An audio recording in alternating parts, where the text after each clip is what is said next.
नमस्कार, जय हिंद साथियों। एक बार फिर आपका स्वागत है और बात करते हैं अपन एक ऐसे विषय पे जिस पे लगभग सभी कोचिंग वालों ने, जो यूट्यूबर हैं, ऑनलाइन है, ऑफलाइन है, यहाँ की और भी जो एजुकेशन संबंधित है, उन्होंने सब ने इस पे वीडियो बनाया है। यहाँ तक कि मैंने भी बनाया था, लेकिन फिर भी अभी तक भी इस पे यही चल रहा है कि क्या अनुमानित कट ऑफ रह सकती हैं, तैयारी करें कि नहीं करें। इसी पे चर्चा पे आज फिर एक बार बात करते हैं। और इसके बाद में अगर आप यही सोच रहे हो कि यार करें कि नहीं करें, पता नहीं हुआ तो क्या होगा, और आप जिसको फॉलो करते हो मान लो तो उन्होंने अलग बताया होगा, मैं अलग बता रहा हूँ, तो क्या करें। ये अनुमानित हैं। आप अगर मैं गलत हो गया तो मेरा भी कुछ नहीं बिगाड़ सकते, वो गलत हो गए उनका भी कुछ नहीं बिगाड़ सकते, ये बात भी है। तो ये अनुमानित होती है। जो आपको सही लगता है, जिसको आप फॉलो करते हो, या फिर खुद का आज विचार करना, मंथन करना, और फिर बाद में आप सोचना है कि हाँ ये हो सकता है।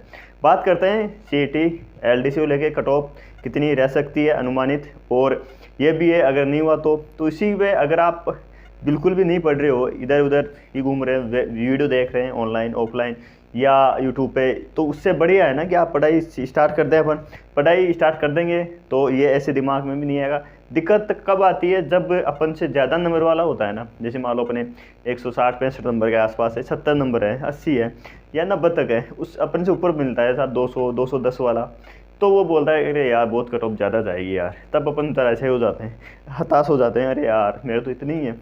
मैं तुम्हें दो और बोलता भी यही है, 210 205 या जो भी, कि यार मैं तो खुद संशय में होगा नहीं होगा, क्या पता, मैं तो पढ़ ही नहीं रहा अभी। तब अपने विचार मन में ये आ जाता है कि यार नहीं, वो नहीं पढ़ रहा तो अपना क्या होगा। फिर अपन इधर उधर कमेंट करते हैं, मैसेज भी करते हैं, पूछते भी रहते हैं क्या होगा क्या नहीं, वो ये बता रहा था। ये सबके विचार हैं, मैं भी विचार रख रहा हूँ अपने। अगर आपके किसी भी कैटेगरी में हो आप, तो आपके 165 से, मैंने उस टाइम, मैं मेरी बातों पे रहता हूँ, पहले मैंने लगभग उस टाइम बताया था 170-75 के आसपास, लेकिन जो अकाउंटेंट की कट ऑफ थी वो 154 गई थी। और फिर उसके बाद में वो उसमें वो नंबर ज़्यादा थे, सीटें ज़्यादा थी, 95,000 पास हुए थे, इसमें 41 हुए, लगभग 63,000-65,000 के आसपास पास होंगे, तो लगभग 30,000 कम होंगे। तो ये 30,000 है ना ज़्यादा, और ज़्यादा गैप 150-170-80 तक ज़्यादा है।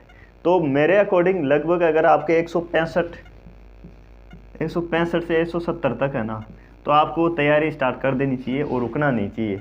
अगर आप अभी भी सोच रहे हो ना कि नहीं कुछ नहीं होगा, ये है वो है, व्यूज़ के लिए आप ये कर रहे हो वो है, तो सबसे बड़ी बात तो ये है कि अगर आप इतने समझदार हो कि आपको पता है क्या सही है क्या गलत है, फिर वीडियो देख रहे हो, फिर आप कमेंट कर रहे हो, तो मैं मानता हूँ कि आप ज़्यादा समझदार हो वास्तव में।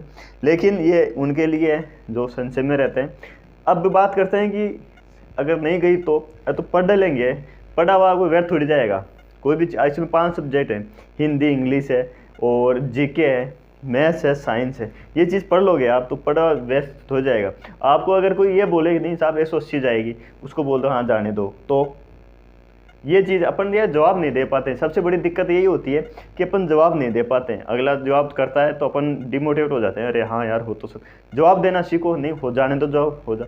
मान लो हो सकता है मेरी कट ऑफ यहाँ तक नहीं जाए, हो सकता है ज़्यादा चली जाए।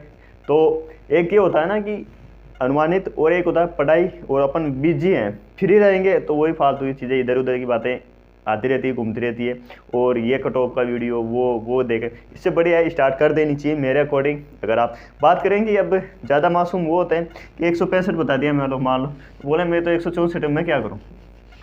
तो ऐसा नहीं है कि एग्जैक्ट है, 160 तक भी है। तो भी मेन मकसद आज वीडियो बनाना ये है कि आप पढ़ाई स्टार्ट तो करो कम से कम। मेन तो ये है, क्यों सोच रहे हो वो जीके, हिंदी, इंग्लिश, तो सब में कॉमन है, आगे सब में कॉमन है। अगर आप पशु परिचय की है, आपके नंबर कम मान लो 160 ही है, पशु परिचय की कर रहे हो, 165 है पशु परिचय, तो उसी पे ध्यान रखो आप। मेरा मानना ये है कि उसी पे ध्यान रखो, सबसे ज़्यादा सबसे बढ़िया ये है। लेकिन पशु परिचय की नहीं कर रहे हो आप, एलडीए सोच रहे हो, और या फिर और भी कुछ है, तो उससे बढ़िया है कि आप एलडीसी को डायरेक्ट मान के स्टार्ट कर दो।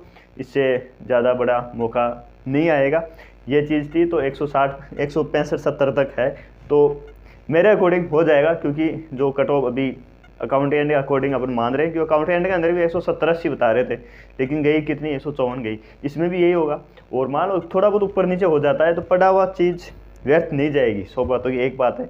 इसलिए आप तैयारी कर दीजिए। बाकी एक चीज़ ये भी है कि अपन थोड़ा ग्रुप में, या अपन को थोड़ा छोटे छोटे टारगेट मिल जाते हैं, तो अपन पढ़ाई स्टार्ट कर देते हैं। तो वैसा ही ग्रुप बना रहे हैं कि ग्रुप मतलब ऐसा नहीं है कोई मैं व्यूज के लिए ऐसा कर रहा हूँ, ऐसा कुछ नहीं है। मतलब उसमें टारगेट दिया जाएगा दिन का कि आप ये टॉपिक पढ़ लीजिए, शाम को जितना पढ़ सकते हो आप बता दीजिए। बाकी मैं मानता हूँ लगभग आपने कोचिंग पहले कर रखी है, आराम से सब कुछ पढ़ा हुआ है, आपको दोबारा कोचिंग करने की ज़रूरत भी नहीं है। ये सवाल भी आता है कि कोचिंग करें नहीं करें, तो दोबारा अगर आस पास में है तो कर सकते हो, बाकी नहीं करनी चाहिए। उन्हीं को आप उसी पे टाइम देना चाहिए। कोचिंग में से एक फ़ायदा ये रहता है कि कंटिन्यूटी बनी रहती है, इसलिए ज़्यादा ज्वाइन कर लेते हैं। बाकी कंटिन्यूटी नहीं है तो आप ज्वाइन कर सकते हो, या फिर घर पे बैठ गए। अगर टारगेट छोटे छोटे टारगेट मिल जाते हैं तो अपन उसके अकॉर्डिंग स्टार्ट कर देते हैं। तो वही चीज़ है, आप छोटे छोटे टारगेट दिए जाएंगे दिन में इतने, वो टारगेट अगर आपके फुलफिल हो रहे हैं तो आप ज़्यादा ही पढ़ सकते हो, ऐसा नहीं है। कम हो रहे हैं तो उसको बढ़िया टाइम दे सकते हो। ऐसा टारगेट देख पढ़ते हैं तो थोड़ा टाइम वो, क्योंकि इतने दिन पढ़ाई की नहीं, वापस उसमें जाते हैं तो थोड़ी दिक्कत आती है। ठीक है साथियों, तो ये चीज़ थी, स्टार्ट कर दीजिए तैयारी। और कुछ वो डाउट हो तो नंबर होंगे, आप नंबर मैसेज करना है या कमेंट कर देना। ठीक है, ऑल द बेस्ट सभी को आज और अभी के लिए इतना ही। मिलते हैं नेक्स्ट वीडियो में। जब तक जय हिंद, जय भारत।